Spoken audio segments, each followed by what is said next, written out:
Pirates are usually imagined as a lawless bunch, but the society they established aboard their ships was surprisingly quite complicated. They operated under a strict set of laws that dictated their government, their payment, and their behavior. Officers were elected, payment was equally divided, and stealing from your brothers? Punishable. The code kept pirate crews together when nothing else would, and breaking any of its items could amount to a death sentence. You might be familiar with the code from Pirates of the Caribbean, a set of rules written down in a large book by the Brethren Court, which individual crews abide to, at least when it fits them. It's a good starting point. Did the pirate code actually exist? Yes and no. In one way, it was the other way around. There wasn't a single written pirate code, but several. Indeed, every pirate company wrote their own articles of agreement, and no one was exactly the same. It wasn't a large book, but a single document. Every man initiated into the crew had to take an oath to abide by its rules, and by signing it under his name, forsook his own identity to become one beneath the black. The articles were sacred to them. So every pirate crew had their own written code. But they did not create these rules out of nowhere. They had been adapted from a universal set of piratical traditions, called the Coutume de la Coste, custom of the coast. Pirates, raiders, and bandits have long operated under a similar manner. Both the Vikings and Francis Drake divided their spoils into equal shares. English pirates drew from maritime traditions established in the 13th century, from the so-called Laws of Oleron. In the 17th century, this document was sometimes quoted when describing pirate customs. Around 1630, the island of Tortuga became the capital of the Brethren of the Coast, a loose confederation of adventurers, hunters, and pirates. To maintain order within the ranks, they drafted a custom sometime around 1640. It regarded how to settle internal disputes, how to divide their spoils, how crews were to be governed, disciplinary issues, and likely countless other items. The custom was never written down, and historians still discuss what they included exactly, and what rules were managed by individual articles. No doubt, the custom could prove flexible, more like a guideline, etc. Dampier wrote of an instance where two captains couldn't agree on who should have a prize, one of them citing his written commission, the other the law of privateers, what he called the custom. To ensure that the custom was followed, the buccaneers had tribunals of honor in their main ports, places like Tortuga and Petit Goave. Elderly and retired buccaneers acted as judges. Many of them likely remembered the initial draft in 1640, or had the knowledge passed on to them. The witness swore to tell the truth on a crucifix for Catholics and a Bible for Protestants. In the late 17th and early 18th centuries, the custom developed among the English into the so-called Jamaica discipline. It was presented as a doctrine strictly different from the privateering laws of Europe. According to Jamaica discipline, the captain had to be counterbalanced by an elected officer, the quartermaster. The plunder was divided only among those who had taken it, and in strict shares.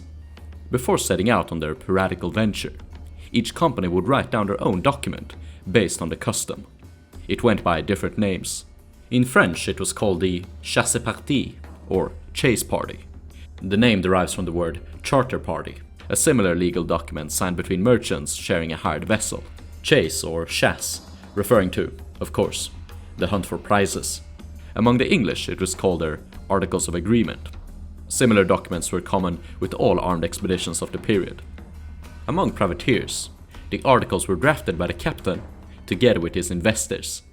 For pirates, they wrote the document together, with the captain and his officers usually taking the lead. We have little documentation on how the writing procedure occurred exactly, but plenty of savvy on what the articles included. Even though all the articles vary between items, what unites them is their description on pirate economics. They describe how plunder was to be divided, how the ship was supposed to be provisioned, and how the wounded were to be compensated. Some articles wrote down items regarding governance and discipline, but many more kept these rules unwritten and managed entirely by the custom of the coast. We will take a deep dive into these items in just a moment, but first we will talk about the ceremonies surrounding the articles.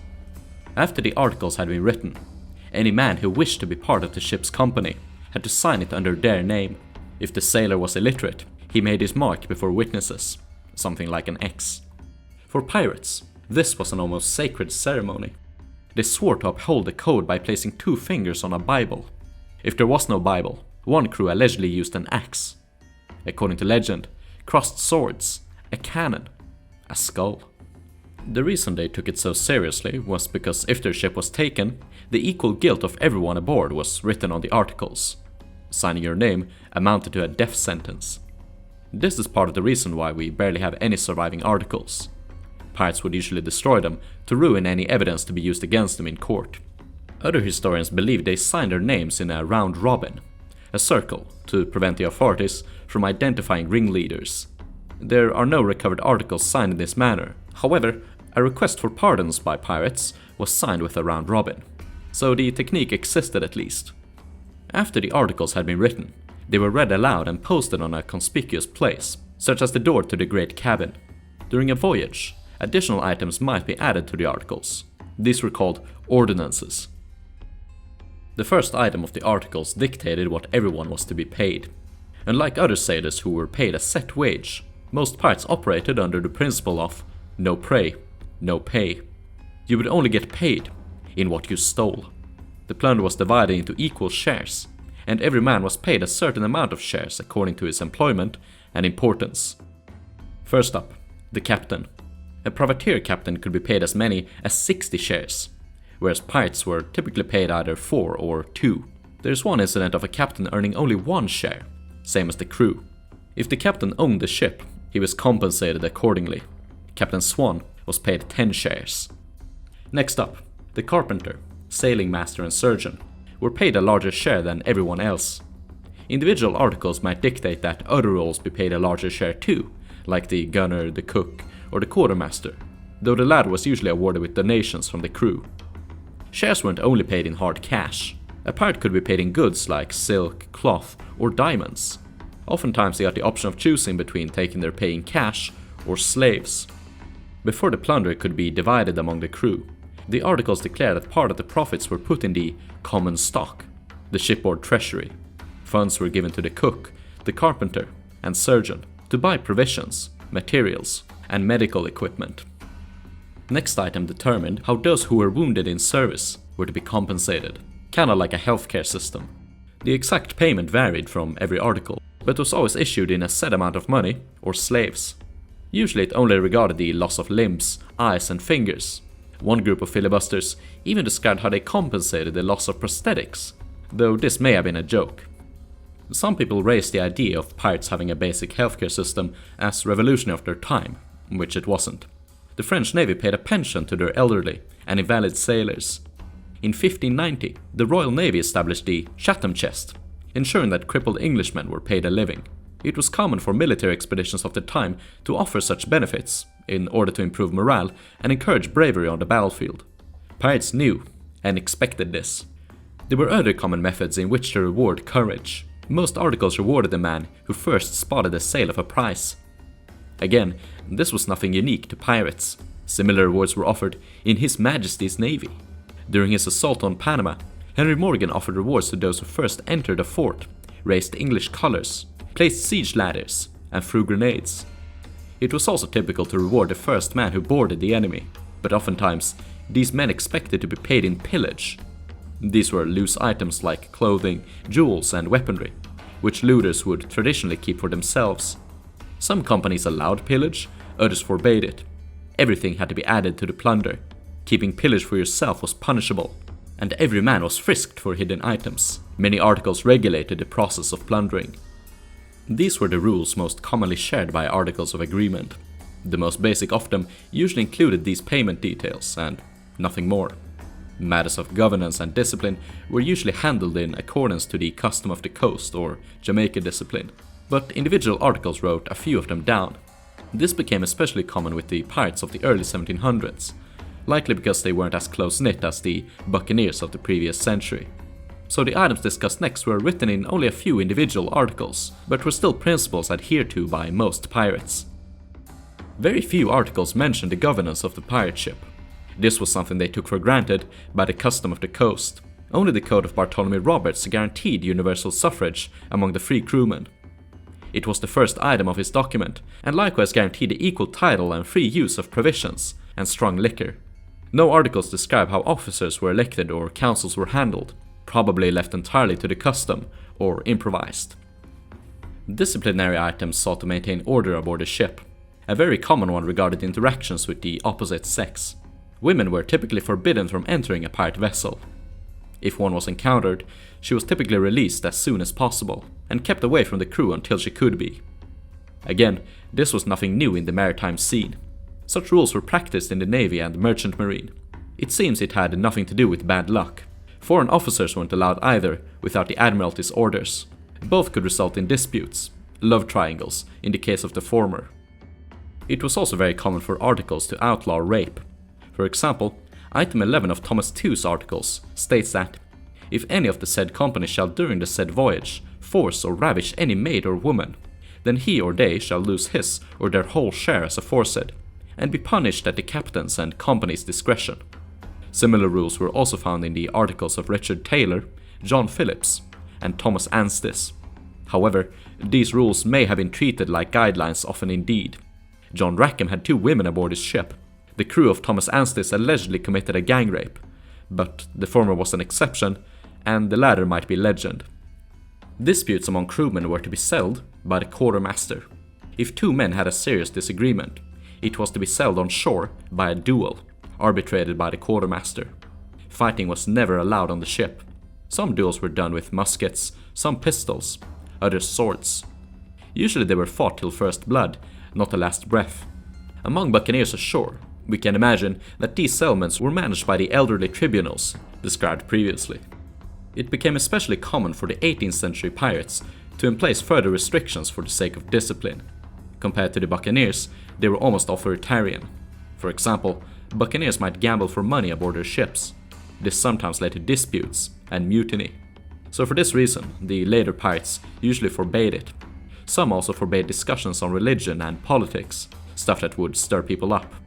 Kinda like David Jones Locker on my Discord server. One of the points which really separated the buccaneers from the 18th century pirates, marooners, as they called themselves, was their differing stance on deserters. The buccaneers allowed anyone to leave whenever they pleased, as long as they paid for their provisions. The marooners, however, strictly forbade it. No one was to even talk of breaking up the company, until it was collectively decided. It was do or die. Sometimes, even declaring their intentions of piracy was punishable by instant death. They had to take an oath of secrecy. There were also a lot of unwritten but sometimes written rules regarding combat, aside from those written compensations for battlefield bravery and initiative. Every man was expected to buy his own arms and ammunition, and to keep them well maintained. Some articles punished men that failed to do so. Battlefield performance was likewise regulated. Drunkenness in action, forbidden. Good quarter was to be granted to the enemy who surrendered, but some articles discriminated against hated nationalities. Disobedience was looked down upon in combat. In some cases, would-be rebels might be incarcerated or even killed on the spot. It was only supplanted in gravity by cowardice, and especially desertion. If you hid or ran away from combat, a multitude of horrible punishments might await you. Indeed, you might be wondering, what happened if you broke the code? Punishment varied. It varied between companies and their articles. In one company, a crime might be severely punished, at other points, not so much. Oftentimes, the articles might simply declare that the punishment would be decided as the captain and majority of the company shall see fit, as in, they discussed and voted on it. The mildest punishment was the forfeiting of a share. You'd lose your payment. After this came the physical punishments. Most common was flogging. It was fast, simple, and effective. The Navy of this time is often regarded as exceptionally harsh. In fact, the occurrence of merchant and naval floggings have been exaggerated. Pirates did them way more often, and as harshly, if not harsher. Aboard a merchant, you might be given 30 lashes for stealing water. Pirates often issued Moses' Law, that is, 39 stripes on a bare back.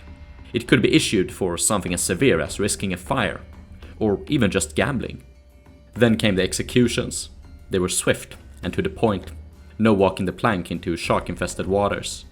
A bullet to the head was the most typical. It was merciful compared to the worst trick up their sleeve, marooning. Marooning is the act of abandoning someone on an island. The severity of marooning could vary immensely, as did its usage. The pirates of the 18th century marooned so much that they called themselves marooners. Political prisoners were marooned. Thieves, deserters, cowards. Again, the severity varied. You might be marooned on an island full of fruit and game, frequented by passing ships, or a desolate spit of sand. You might be given food, water, weapons and ammunition, or be stripped naked and have your ears and nose cut off. It all depended on your crime and how it was viewed by the crew and articles. When we think pirate punishment, we think walking the plank and keel hauling. These fanciful methods are slow and spectacular. Pirates had no time for them. Their judicial system was hard, swift, and one might say, effective. It's not that they never engaged in torture. It was primarily used for interrogation, but sometimes out of sick pleasure. Next week we will look at some of the gruesome methods they used to bring forth the pain, if your stomach can handle it.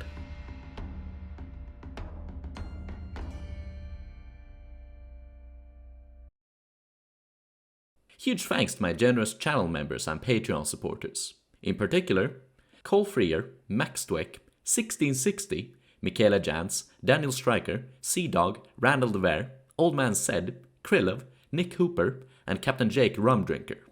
If you'd like to hang out with fellow pirate enthusiasts, please check out the link to our Discord server in the video description. Hope to see you there. Cheers!